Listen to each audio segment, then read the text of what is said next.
Depressão. É preciso saber lidar com nossas emoções. Não devemos nos censurar por senti-las, mas sim julgar a decisão do que faremos com elas. Reparação é o ato de compensar ou ressarcir prejuízos que causamos, não apenas aos outros, mas também a nós mesmos através de posturas inadequadas e injustas.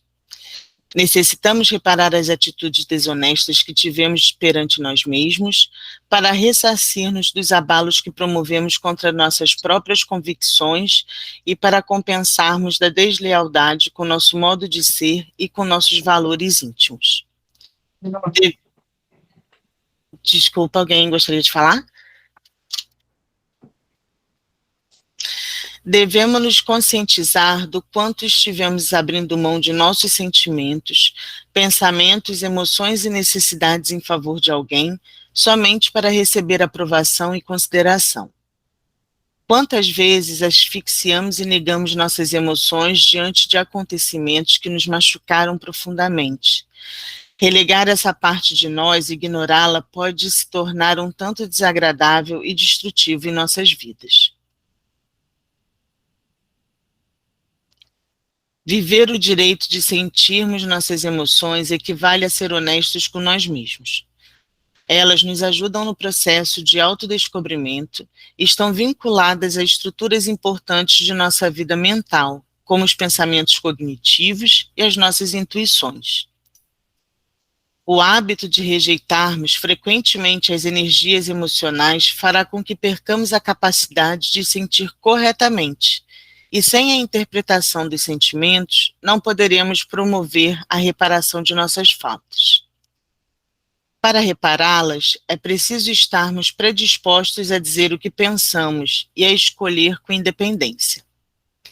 Para repará-las, é necessário termos a liberdade de sentir o que sentimos e de viver segundo nossas próprias emoções.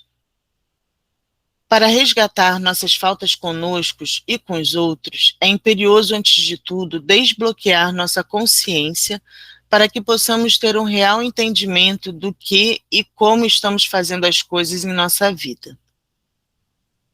Há em nós um mecanismo psicológico regulado pelo nosso grau evolutivo, que assimila os fatos ou os ensinamentos de acordo com nossas conquistas nas áreas de percepção e do entendimento.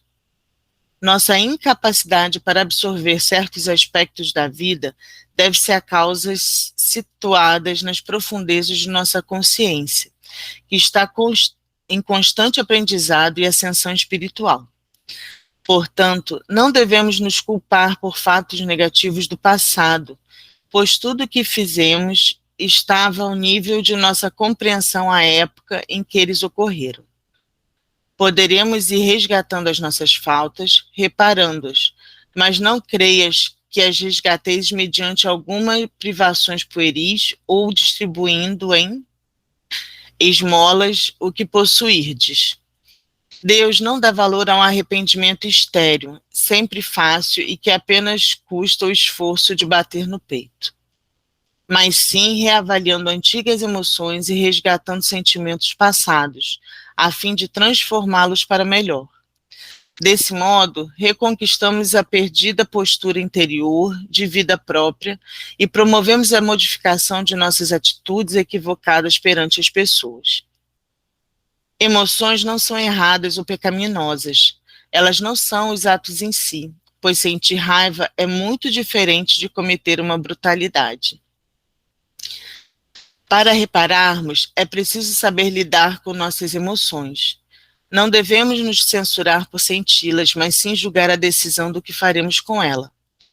Advertimos, porém, que não estamos sugerindo que as emoções devam controlar nossos comportamentos. Ao contrário, acreditamos que, se não permitirmos senti-las, não saberemos como tê-las sob nosso controle. Admitindo-as e submetendo-as ao nosso código de valores éticos, ao nosso intelecto e à nossa razão, saberemos comandá-las convenientemente, pois o resultado de repressão de nossas reações emocionais será uma progressiva tendência a estados depressivos. Funciona deste modo uma das possíveis trajetórias da depressão, Diante de um sentimento de dor, fatalmente experimentamos emoções, ou seja, reações energéticas provenientes dos instintos naturais. São denominadas emoções básicas, conhecida comumente como medo e raiva. Essas reações energéticas nascem como impulso de defesa para nos proteger da ameaça de dor que uma agressão pode nos causar. Se a emoção for de raiva, o organismo enfrenta a fonte da dor. Quando é de medo, contorna e foge do perigo. Ambas aceleram o sistema nervoso simpático e, consequentemente, a glândula suprarrenal para que produza energia suficiente para a luta ou para a fuga. Se essas emoções, raiva ou medo, forem julgadas moralmente como negativas, elas poderão ser transformadas em sentimento de culpa, levando-nos a uma autocondenação. Quando reprimidas, quer dizer, quando não expressadas convenientemente, nem aceitas, nós as negamos, distorcendo os fatos para não tomarmos consciência. Tanto a repressão sistemática quanto os compulsivos julgamentos negativos dessas emoções naturais geram a depressão. Não são simplesmente as privações pueris, as distribuições de esmolas e o ato de bater no peito que transformarão o íntimo de nossas almas. Para verdadeiramente repararmos nossas faltas, é preciso, acima de tudo, que façamos uma viagem interior mediante uma crescente consciência para identificar os atos e acontecimentos incorretos que praticamos e vivenciamos e associá-los com os sentimentos e as emoções que os influenciaram. A partir daí, equilibrá-los. Reparar nossas faltas com nós mesmos e com os outros é a fórmula feliz de evitar o sofrimento. Questão 100. Já desde esta vida poderemos ir resgatando as nossas faltas? Sim, reparando-as. Mas não creias que as resgateis mediante alguma privações pueris ou distribuindo-as em esmola o que possuirdes, pois que morrerdes quando de nada mais precisais. Deus não dá valor a um arrependimento estéril, sempre fácil e que apenas custa o esforço de bater no peito. A perda de um dedo mínimo, quando se esteja quando se esteja prestando um serviço, apaga mais faltas do que o suplício da carne suportado durante anos, com objetivo exclusivamente pessoal. Só por meio do bem se repara o mal, e a reparação nenhum mérito apresenta, se não atinge o homem nem seu orgulho, nem nos seus interesses materiais. De que serve para sua justificação que restitua depois de morrer os bens mal adquiridos quando se lhe tornarem inúteis e deles tirou todo o proveito? De que lhe serve privar-se de alguns gozos fúteis, de algumas superfluidades, se permanece integral o dano que causou a outrem? De que lhe serve, finalmente, humilhar-se diante de Deus, se perante os homens conserva o seu orgulho?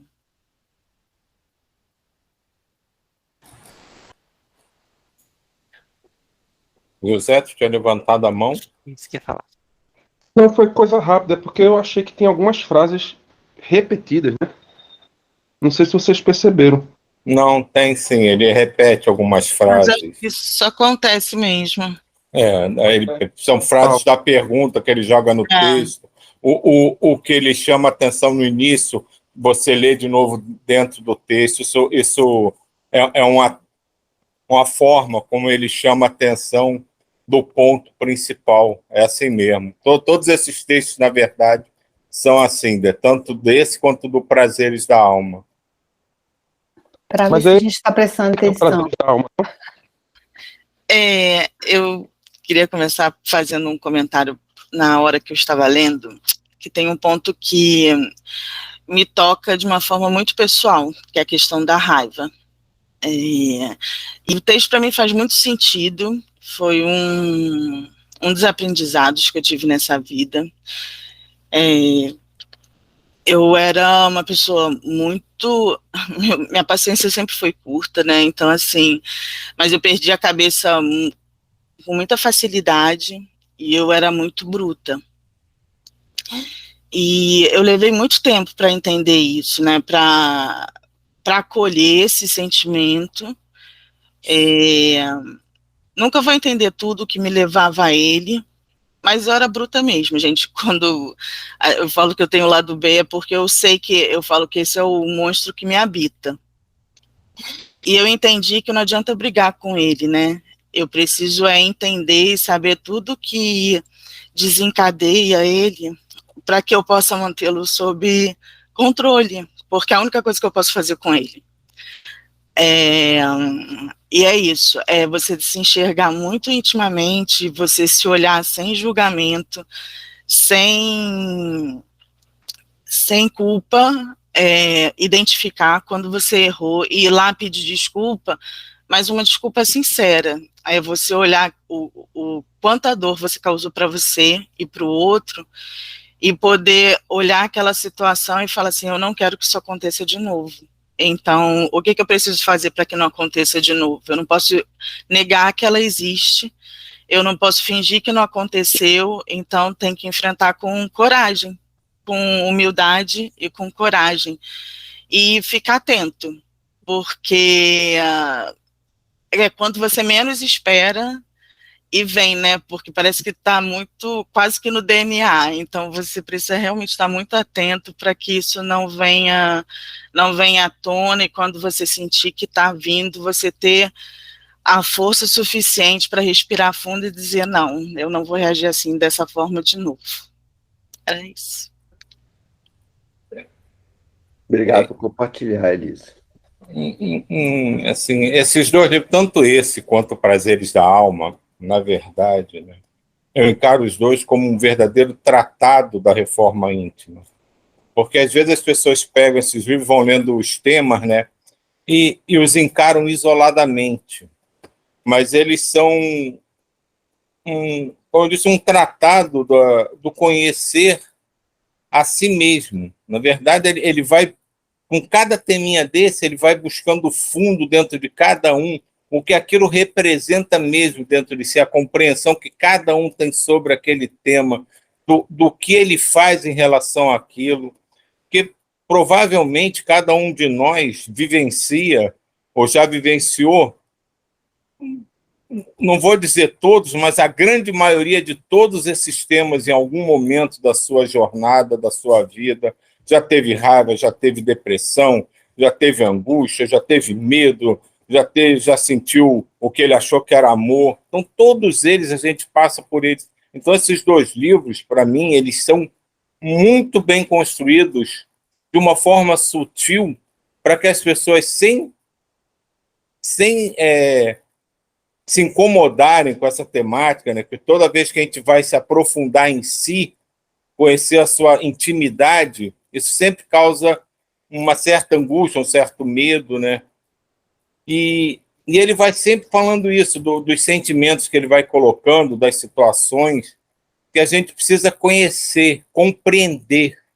Ele traz muito isso nas entrelinhas de todos os textos, né? Você precisa compreender de fato aquilo que está sendo, o tema que está sendo discutido, porque a gente compreendendo, a gente consegue lidar, na verdade, com aquilo. Quando a gente entende o porquê que a gente tem raiva, o porquê que a gente não precisa se angustiar ou ficar triste porque teve um momento de raiva. Porque, como ele diz aqui, né, tudo que acontece com a gente no passado, né, o que aconteceu, fazia parte daquele nosso momento, daquela compreensão que a gente tinha. A gente não precisa se punir por isso. Mas também não adianta fazer como... E aí eu acho que vem muita influência da Igreja Católica, né? Essa coisa da culpa e do perdão, esse binômio que eles criaram, que cria uma dependência que eu acho muito negativa das pessoas com a religiosidade meio... confusa, às vezes, né, que a Igreja Católica, não a instituição como um todo, mas alguns braços, né, da Igreja Católica criaram, né, e faz com que as pessoas se envolvam numa relação que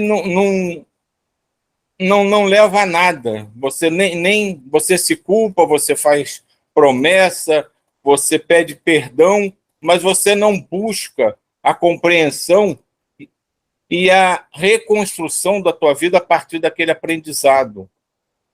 Você erra, aí pede desculpa, acha que está tudo bem, porque perdoou, rezou 2 ave-marias, fez uma promessa de plantar bananeira por 3 dias e está tudo bem.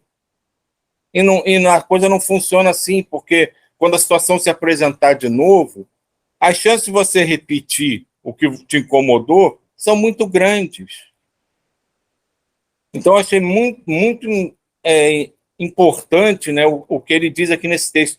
A gente tem que ir nas entranhas do que passa pela gente, para tentar compreender. Claro, como Elisa falou, ela não compreende tudo, mas ela já começou a compreender, e a partir do momento que ela começou a compreender essa relação que ela tinha com a raiva, ela começou a lidar melhor com isso e modificando as suas atitudes em relação a situações semelhantes que foram se apresentando. E acho que esse é o caminho da gente mesmo. A partir do momento que a gente não finge que não aconteceu, aconteceu isso, vamos fingir que não aconteceu, mas vamos encarar que a gente erra, que a gente fez uma barbaridade, que a gente cometeu, né, exagerando, né, um crime que eu digo assim, perante os prepostos divinos.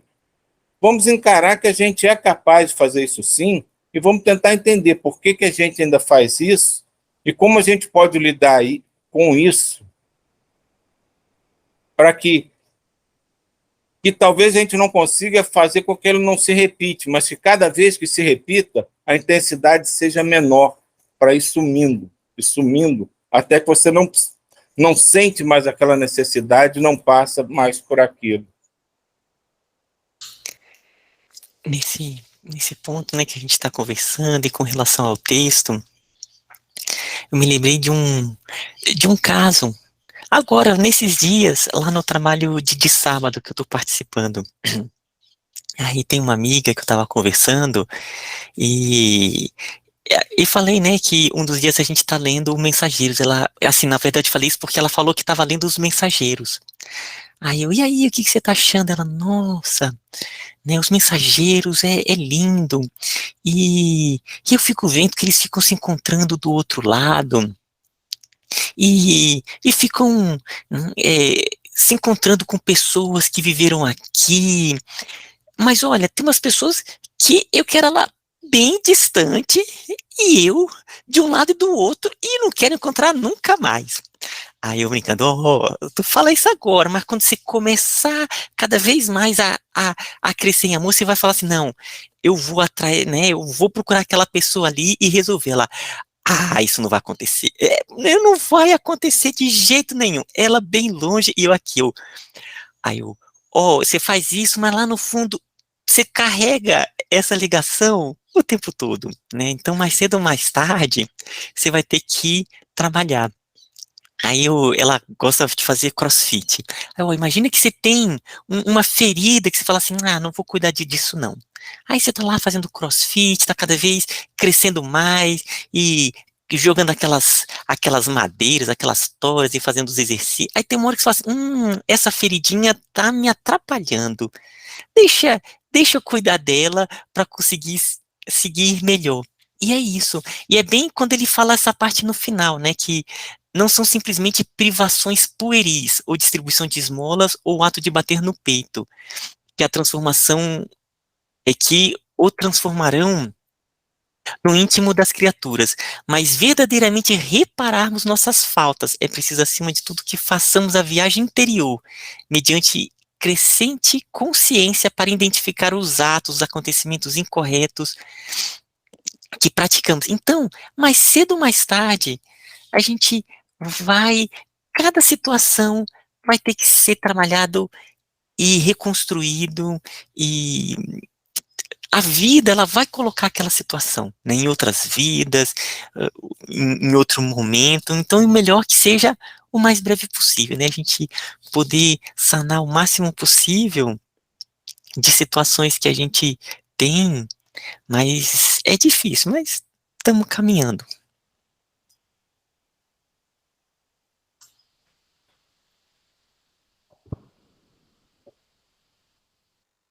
Fala, Rômulo. Né? Eu ia só falar para a Elisa que é você e o planeta, tá, Elisa? É. Mas Elisa usou uma palavra tão importante para esse mergulho interior: humildade. Essa reflexão feita com humildade, para a gente pegar esse reler esse parágrafo que o Ismael releu, né? Para a partir daí equilibrar as nossas emoções e sentimentos. Uma reflexão sincera, né? E é muito difícil, gente. Eu tenho uma grande amiga aqui, já falei com algumas pessoas, chama Riqueta Camarote, e a gente conversa muito sobre depressão, e aqui em Brasília tem muito, acho que hoje no planeta inteiro, como a Neuza falou, né? Muitas pessoas com depressão. E essa capacidade que a Elisa teve, porque tem pessoas que têm uma coisa mais profunda, né, gente? Não é uma coisa superficial. Então, eu estava falando aqui agora no início que o arrependimento meu, do que eu falei semana passada 2 vezes, 2 reuniões nossas aqui. E é tão importante essa reunião, né? E eu falei assim, gente, eu tenho que me esforçar mais para participar da reunião. Então, daqui para frente que eu corrijo, mas eu não tenho de reparar o que está para trás, né? Mas tomar consciência, com sinceridade, com humildade. Tão bonito o seu depoimento, Elisa. Muito obrigado. Mas muito obrigado mesmo. Aliás, a palavra de todos vocês, né? Obrigado. E que possamos, então, reparar nossas faltas com nós mesmos e com os outros, que é a fórmula feliz de evitar o sofrimento. Né? Na terapia, a gente fala que a depressão é a pressão para baixo, né? Para a palavra, né? Que você quer voltar para a terra. Então, quer voltar para a mãe. Então, todo um processo de retorno. E são ciclos, né? Então, você volta cada vez, né? Então, assim, eu já falei isso outras vezes. Enquanto você tá, eu não quero ter isso, eu não quero ter isso, eu não quero ter isso, né? Igual a menina lá, né, fala, né, pro Ismael, eu não quero encontrar essa pessoa, não quero. Você tá, né, eu lembrei da história do monge, né? Dos 2 monges caminhando, que um carregou a moça para atravessar lá o rio, e aí o outro lá na frente falou, você carregou uma mulher. Aí ele falou, eu carreguei e deixei lá, você está carregando até agora, né? Então é isso, assim, quando eu volto, né, eu faço essa depressão aí, volto para o momento, tenho a possibilidade de viver isso profundamente lá dentro de mim, reconhecer que eu tenho, olhar para isso, dizer obrigada por esse momento que eu estou passando, por eu estar, como o Rômulo falou no início, antes da gente começar, ele falou para mim, de uma sensação que eu tenho, né, com essas pessoas que atravessam ali, esses coiotes, que são manipuladas, né, para chegar ali nos Estados Unidos, de um sonho que eu tive. Ele falou, cada oportunidade dessa é de você ter empatia, se reconhecer no outro, né. Então, nós temos tudo. Ontem eu vi um rapaz falando, eu nem... Assim, eu fiquei tão impressionada, porque uma pessoa aparentemente, assim, né, espiritualizada, eu falei, eu vou falar porque não é um julgamento, mas eu falei, como uma pessoa pode ter uma ilusão? Ele falou, não, eu sei que eu sou muito bom e eu não tenho falhas, e nas minhas encarnações passadas eu só tive muitas que eu não tenho mais falhas, e eu só tive uma que eu fui uma pessoa assim, e contou lá uma situação que ele fez um processo, que outros, através do processo dele, desvirtuaram a questão, mas ele que é uma pessoa boa, eu falei, nem o Cristo, gente, nem o Cristo, ninguém, se você está aqui agora, nesse momento, nesse planeta, é porque você tem essas questões para serem trabalhadas, e graças a Deus a gente tem todo dia uma oportunidade da gente voltar, né, e viver isso, e reconhecer que a gente tem, Então, assim, é um processo tão lindo. Por que que eu vou falar? Não tenho nada, gente. Sou muito feliz. Olhem para mim. Nunca fico nervosa. Nunca, né, maltrato uma pessoa. Nunca. Não, não existe. Não existe isso.